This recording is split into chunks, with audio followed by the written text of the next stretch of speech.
It began not with a shout, but with a silence so sharp it sliced through the air like a knife.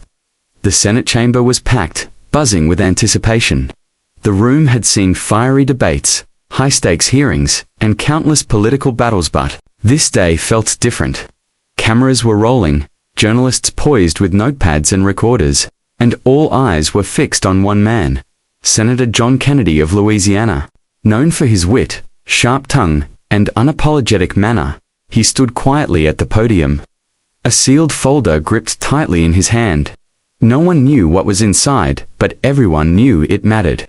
At the far side of the chamber, Representative Ilhan Omar sat poised, her expression unreadable.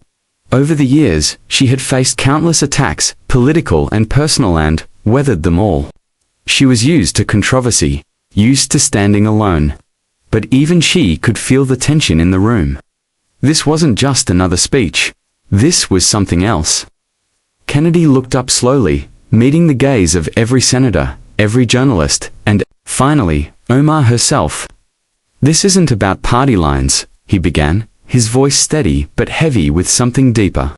"This is about truth, and the American people deserve it." He opened the folder. The documents were real, verified, classified until just days ago, and they painted a troubling picture not of criminality, but of contradiction. Ties between Omar's office and foreign lobbying groups, undisclosed meetings, and emails that raised questions about influence and intent. Nothing outright illegal, but enough to spark a firestorm. As he read portions aloud, the chamber grew cold. Omar's face didn't contort in anger or denial. She didn't interrupt. She didn't storm out. Instead, her eyes softened not with fear, but with something no one expected. Sadness and... Then, when Kennedy paused, she stood. "I won't deny what's in those papers," she said quietly. "But let me tell you the story behind them." And with that, the entire tone of the room shifted. What followed wasn't a denial or a fight, it was a confession, a reckoning, and a plea for understanding.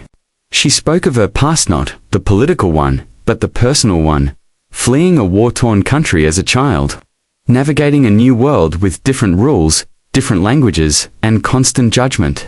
The alliances she had made, sometimes for survival, sometimes for ambition. She acknowledged the meetings, the mistakes, and the choices she wished she could redo.